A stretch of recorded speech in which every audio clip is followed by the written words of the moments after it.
तमिल और हिंदी लैंग्वेज के बीच कंट्रोवर्सी चल रही है पिछले कई दिनों से। इम्प्लीमेंट करने को तैयार नहीं है क्योंकि इनको लग रहा है कि ये हमारे ऊपर जबरदस्ती हिंदी लैंग्वेज थोपने की कोशिश की जा रही है। ऐसा ही चलता रहा तो वो दिन दूर नहीं रहेगा जब नेता लोग मिलकर फिर से भारत को डिवाइड कर दे लैंग्वेज के बेसिस पर। फिर पता चले कि साउथ इंडिया अलग हो गया, नॉर्थ इंडिया अलग हो गया, क्योंकि हम सब भारत के हैं और हमारे पास विविध कल्चर, रिलीजियन और लैंग्वेज है जिन्हें हमें बिना भेदभाव के फॉलो करना है, ना कि इन दबंग नेताओं के चक्कर में आकर रिलीजियन, कल्चर और लैंग्वेज के बेसिस पर एक दूसरे से लड़ना और भेदभाव करना है। ऐसा नहीं होना चाहिए। 20 के 3 लैंग्वेज फार्मूला को इंप्लीमेंट नहीं करेगा तब तक उसे रिसोर्सेस यानी कि 2154 करोड़ रुपए का फंड नहीं दिया जाएगा। 3 लैंग्वेज फार्मूला में कहा गया है कि भारत में सभी स्टूडेंट को 3 लैंग्वेज सीखनी चाहिए। तीसरा, प्रीवियस पॉलिसीज की तरह नेप 2020 किसी भी स्टेट पर किसी स्पेसिफिक लैंग्वेज को मैंडेट नहीं करता है। एम.के. स्टालिन बोल रहे हैं कि हिंदी ने 25 लैंग्वेज को डिस्ट्रॉय कर दिया कि इन दबंग नेताओं के चक्कर में पड़कर लैंग्वेज, कास्ट, रिलीजियन और कल्चर के बेसिस पर एक दूसरे से लड़ाई झगड़ा और नफरत ना कर। आप सभी को राधे राधे, जय श्री कृष्ण। इंडिया जो कि एक रिच डाइवर्सिटी का कंट्री है जहां लैंग्वेज, कल्चर और ट्रेडिशन हर स्टेट में अलग अलग है, लेकिन आज हमारे इंडिया में most fascinating linguistic debate Tamil language और हिंदी के साथ इसके रिलेशनशिप पर सेंटर्ड है। जी हाँ, आप बिल्कुल सही सुन रहे हैं। तमिल और हिंदी लैंग्वेज के बीच कंट्रोवर्सी चल रही है पिछले कई दिनों से, लेकिन इस पर इतना कंट्रोवर्सी क्यों हो रहा है, क्यों इन 2 लैंग्वेज को लेकर डिबेट हो रहा है, और सबसे बड़ी बात, तमिलनाडु में बोर्ड्स पर हिंदी लेटर को ब्लैक इंक से क्यों पेंट किया जा रहा है, जैसा कि आप वीडियो में देख सकते हैं। अब देखा जाए तो एक तरफ हिंदी को भारत का नेशनल लैंग्वेज के रूप में देखा जाता है जिसे देश भर में लाखों लोग बोलते हैं और समझते हैं, लेकिन दूसरी तरफ तमिलनाडु जो कि एंशिएंट तमिल लैंग्वेज का एक स्टेट है, वो हिंदी इम्पोजिशन के अगेंस्ट रेसिस्टेंस का एक लंबा इतिहास रहा है। So what's at the heart of this tension? Is it matter of linguistic pride, cultural preservation और something deeper? Let's rewind the bite back in the 1960 जब सेंट्रल गवर्नमेंट ने हिंदी को भारत की एकमात्र ऑफिशियल लैंग्वेज बनाने पर जोर दिया तो तमिलनाडु में बड़े पैमाने पर प्रोटेस्ट हुआ, जिससे तमिलनाडु के लोगों के अंदर डर पैदा हो गया। उन्हें लगा कि हिंदी के फेवर में उनके मदर टंग यानी कि मातृभाषा को हटा दिया जाएगा, जिसके चलते इन प्रोटेस्ट से सिग्निफिकेंट पॉलिटिकल और सोशल चेंज हुए, लेकिन ये मुद्दा खत्म नहीं हुआ। तो आज की बात करें तो हिंदी ने तमिल की जगह नहीं ली है, लेकिन इनके बीच तनाव अभी भी सुलग रहा है, क्योंकि रिसेंटली तमिलनाडु में कुछ लोगों ने मामले को अपने हाथ में ले लिया है और पब्लिक बोर्ड्स पर हिंदी लेटर को काला कर दिया है। क्यों काला कर दिया? क्योंकि इनको लग रहा है कि ये अपने कल्चरल आइडेंटिटी को प्रोटेक्ट करने का एक तरीका है, लेकिन दूसरों के लिए, खासकर हमारे जैसे हिंदी स्पीकिंग लोगों के लिए ये एक्शन डिसरिस्पेक्ट का साइन है, क्योंकि कई सारे हिंदी स्पीकिंग लोग इस चीज़ को देखकर गुस्सा है। तो आइए आज की इस वीडियो में हम हिस्ट्री, पॉलिटिक्स और कल्चरल डायनामिक्स में गहराई से उतरते हैं, जिसने तमिलनाडु में हिंदी पर चल रहे बहस को आकार दिया है। लिंग्विस्टिक प्राइड से लेकर नेशनल आइडेंटिटी के सवाल तक हम ये पता लगाएंगे कि ये मुद्दा देश को क्यों डिवाइड कर रहा है और क्यों हमें इस पर पॉलिटिक्स नहीं करनी चाहिए। So whether you speak Tamil, Hindi or any other language, stay with us as we explore the complex and nuanced debate of North versus South.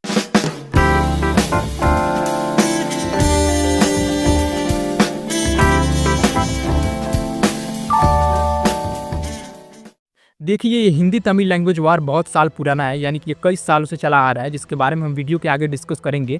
लेकिन हाल ही में ये शुरू होता है जब education minister Dharmendra Pradhan Tamil Nadu chief minister M K. Stalin को एक लेटर लिखते हैं द नेशनल एजुकेशन पॉलिसी 2020 के बारे में बताते हुए, और कहते हैं कि ये केवल एक सुधार नहीं है बल्कि ये एक ट्रांसफॉर्मेटिव विजन है जो हमारी लिंग्विस्टिक और कल्चरल डाइवर्सिटी को प्रिजर्व और स्ट्रॉन्ग करते हुए इंडिया के एजुकेशन सिस्टम को ग्लोबल स्टैंडर्ड तक बढ़ाने का प्रयास करती है। जिसमें ये national education policy 2020 3 language formula को लेकर आती है, जो साल 1968 से इंडिया के एजुकेशन फ्रेमवर्क के बैकबोन रही है। लेकिन अनफॉर्चुनेटली लगातार एजुकेशन पॉलिसी के हिस्सा होने के बावजूद इसे कभी भी इंप्लीमेंट नहीं किया गया है, जिससे स्कूलों में इंडियन लैंग्वेज के सिस्टमेटिक टीचिंग में गिरावट आई है। और इस लेटर के लास्ट में धर्मेंद्र प्रधान लिखते हैं कि पॉलिटिकल रीजन से नेशनल एजुकेशन पॉलिसी 2020 का लगातार विरोध तमिलनाडु के स्टूडेंट, टीचर और एजुकेशनल इंस्टीट्यूशंस को इस पॉलिसी से प्रोवाइड की जाने वाली जो इमेंस अपॉर्चुनिटी और रिसोर्सेस है उससे वंचित करता है। यानी अब आसान शब्द में बताऊं तो जो हमारे एजुकेशन मिनिस्टर धर्मेंद्र प्रधान है वो चाहता है कि नेशनल एजुकेशन पॉलिसी 2020 जो कि 3 लैंग्वेज फार्मूला लेकर आता है इसको इम्प्लीमेंट किया जाना चाहिए। लेकिन तमिलनाडु कई सालों से इसको अपोज कर रहा है और इस नेप 2020 को इम्प्लीमेंट करने को तैयार नहीं है। क्यों इम्प्लीमेंट करने को तैयार नहीं है? क्योंकि इनको लग रहा है कि ये हमारे ऊपर जबरदस्ती हिंदी लैंग्वेज थोपने की कोशिश की जा रही है, जबकि धर्मेंद्र प्रधान जी क्लियरली अपने लेटर में कहते हैं कि मैं स्पष्ट रूप से कहना चाहता हूँ कि किसी भी स्टेट या कम्युनिटी पर कोई भी लैंग्वेज थोपने का सवाल ही नहीं उठता। नेप 2020 लिंग्विस्टिक फ्रीडम के प्रिंसिपल को मेंटेन रखता है और ये इंश्योर करता है कि स्टूडेंट अपने पसंद के लैंग्वेज में सीखना जारी रखे। लेकिन फिर भी तमिलनाडु इस पॉलिसी को इंप्लीमेंट करने को तैयार नहीं है। इसलिए धर्मेंद्र प्रधान जी अपने लेटर के लास्ट में कहते हैं कि जब तक तमिलनाडु इस पॉलिसी को इंप्लीमेंट नहीं करेगा तब तक उसे अपॉर्चुनिटीज और रिसोर्सेस कैसे मिलेंगे जो उसे चाहिए। इसलिए स्टेट द्वारा नेप 2020 को मायोपिक विजन से देखना और अपने पॉलिटिकल नैरेटिव्स को बनाए रखने के लिए प्रोग्रेसिव एजुकेशनल रिफॉर्म्स को खतरे में बदलना गलत है। अब एजुकेशन मिनिस्टर को अपने लेटर में इस तरह कहते हुए देख Tamil Nadu chief minister M K. Stalin कहते हैं कि अपने लेटर में जो मिस्टर प्रधान ने कहा है उसे अच्छे इरादे से नहीं लिखा गया है, बल्कि ये पॉलिटिकल मोटिवेशन से भरा हुआ था।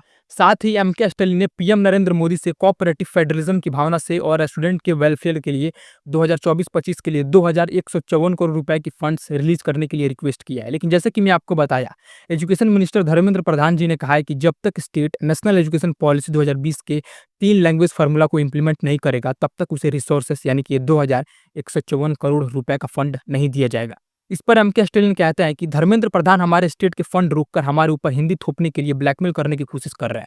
इसलिए हमारे गवर्नमेंट नेप 2020 के 3 लैंग्वेज फार्मूला के लिए 1967 से स्कूलों में अपनाए जा रहे 2 लैंग्वेज फार्मूला को नहीं छोड़ेगी। यानी कि एम.के. स्टालिन सीधे बोल रहा है कि वो नेशनल एजुकेशन पॉलिसी 2020 के 3 लैंग्वेज फार्मूला को नहीं अपनाएंगे, क्योंकि वो अपना 2 लैंग्वेज फार्मूला नहीं छोड़ना चाहते हैं। अब सवाल ये उठता है कि आखिर ये नेशनल एजुकेशन पॉलिसी 2020 का 3 लैंग्वेज फार्मूला है क्या जिसको तमिलनाडु की गवर्नमेंट नहीं अपनाना चाहती है, और ये 2 लैंग्वेज फार्मूला है क्या जिसको ये छोड़ना नहीं चाहते हैं। आइए इसको समझते हैं। देखिए, नेशनल एजुकेशन पॉलिसी 2020 के अकॉर्डिंग 3 लैंग्वेज फार्मूला में कहा गया है कि भारत में सभी स्टूडेंट को 3 लैंग्वेज सीखनी चाहिए। 3 कौन कौन सी?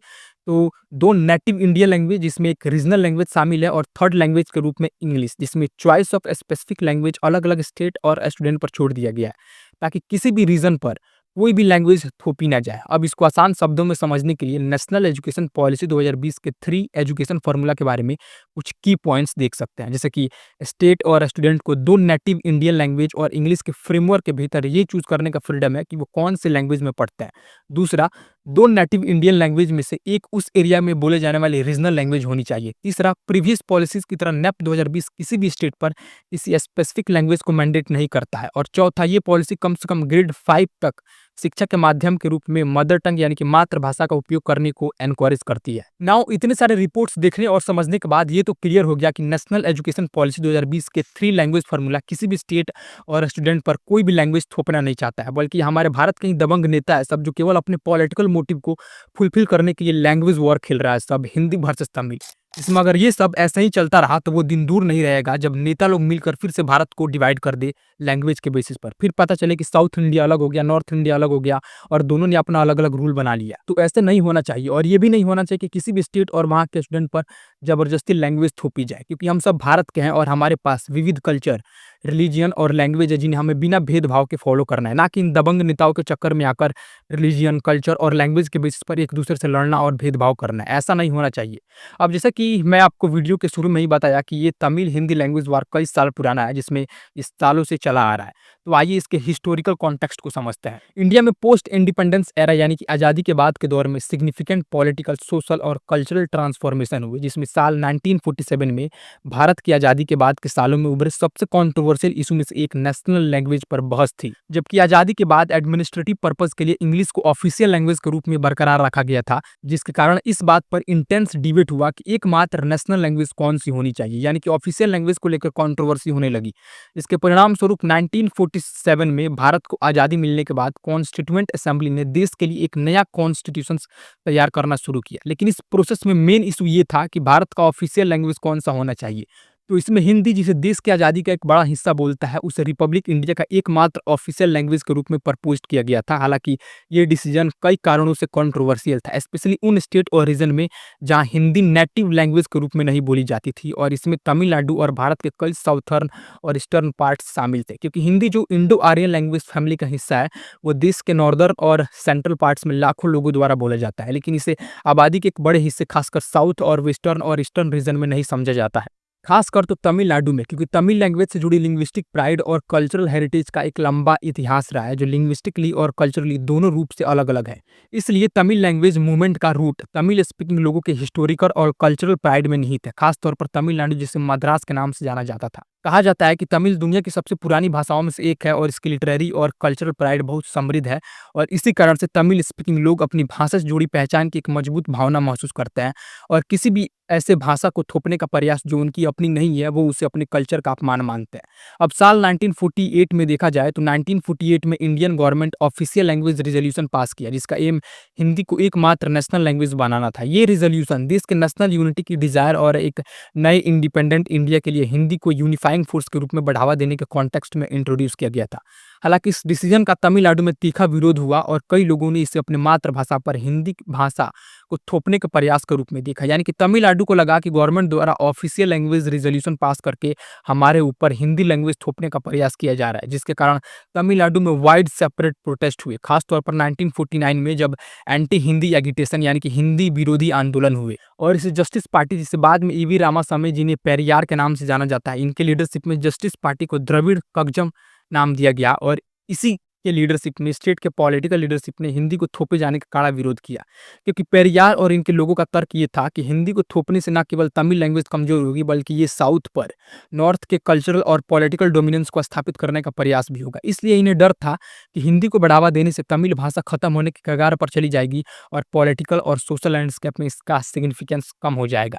इसलिए इस एंटी हिंदी एगिटेशन कारण तमिलनाडु में बड़े पैमाने पर प्रोटेस्ट, स्ट्राइक और डेमोन्स्ट्रेशन हुए। लोग सड़कों पर उतर आए और पुलिस और प्रोटेस्टर्स के बीच क्लैश हुए, जिसके परिणाम स्वरूप 1956 तक इंडियन गवर्नमेंट ने तमिलनाडु के लोगों की डिमांड को एड्रेस करने का फैसला किया, जिसके चलते the state reorganisation act pass किया गया। इसने लिंग्विस्टिक बेसिस पर स्टेट को रीऑर्गेनाइज किया, जिससे तमिलनाडु स्टेट का क्रिएशन हुआ और भारत के कल्चरल और लिंग्विस्टिक डाइवर्सिटी को और अधिक मान्यता मिली। इसके अगले साल यानी कि साल 1957 में गवर्नमेंट ने बाइलिंगुअल पॉलिसी शुरू की, जिसके तहत ऑफिशियल पर्पज के लिए हिंदी और इंग्लिश दोनों का इस्तेमाल किया जा सकता था। हालांकि ये एक समझौता था, लेकिन ये सभी को अपीज करने में फेल रहा। हालांकि इसने कुछ समय तक यानी कि ऑलमोस्ट 1963 तक टेंशन को शांत किए रखा। तभी 1963 में इंडियन गवर्नमेंट ने ऑफिशियल लैंग्वेज एक्ट पास किया। इसके अकॉर्डिंग हिंदी यूनियन की ऑफिशियल लैंग्वेज होगी और ऑफिशियल पर्पस के लिए इंग्लिश को कंटिन्यू रखने की अनुमति दी गई, जिसमें इस प्रोविजन का एम ये एंश्योर करना था कि तमिलनाडु सहित नॉन स्पीकिंग हिंदी रीजन को एडमिनिस्ट्रेटिव मैटर्स में लैंग्वेज रिलेटेड किसी भी प्रॉब्लम का सामना ना करना पड़े। हालांकि इस लॉ में 15 साल बाद एडमिनिस्ट्रेशन की लैंग्वेज के रूप में इंग्लिश को खत्म करने का भी प्रोविजन था, जिसने आगे चलकर अशांति के लिए माहौल तैयार कर दिया, क्योंकि साल 1965 में इंडियन गवर्नमेंट ने पूरी तरह से हिंदी को ऑफिशियल लैंग्वेज में बदलने की अनाउंसमेंट की, जिससे तमिलनाडु में एक बार फिर से वाइड सेपरेट प्रोटेस्ट हुई। हजारों लोग सड़कों पर उतर आए और पुलिस और प्रोटेस्टर्स के बीच क्लैश हुआ। और इसमें सबसे दुखद घटना ये रही कि प्रोटेस्ट के दौरान पुलिस की गोलीबारी में स्टूडेंट मारे गए, यानी कि कुल मिलाकर 70 लोग मारे गए इस 1965 के एंटी हिंदी एगिटेशन में। और ये सब साल 1965 की बात है, जब लैंग्वेज को लेकर प्रोटेस्ट हुआ था और लोगों की जान गई थी। लेकिन अभी के समय फिर से वही वाला सिचुएशन धीरे धीरे बनता जा रहा है, क्योंकि एम.के. स्टालिन बोल रहे हैं कि हिंदी ने 25 लैंग्वेज को डिस्ट्रॉय कर दिया। तो वहीं इनके बेटे उदयनिधि स्टालिन, जो कि तमिलनाडु के डिप्यूटी चीफ मिनिस्टर है, इनका कहना है कि हम लोग अब एक अनोदर लैंग्वेज वॉर के लिए तैयार है। अब इसको लेकर मैं आप लोगों से यही बोलूंगा कि इन दबंग नेताओं के चक्कर में पड़कर लैंग्वेज, कास्ट, रिलीजियन और कल्चर के बेसिस पर एक दूसरे से लड़ाई झगड़ा और नफरत ना करें, क्योंकि ये सब अगर हम ऐसे मॉडर्न एज में करेंगे तो ये हमारे अनपढ़ गवारिकता को दर्शाएगा और कुछ नहीं। अब इसी के साथ ये वीडियो होता खत्म। अगर आपको अच्छा लगा तो अपने दोस्तों के साथ शेयर कीजिए। मिलते हैं किस नेक्स्ट वीडियो में, तब तक के लिए राधे राधे, जय श्री कृष्ण।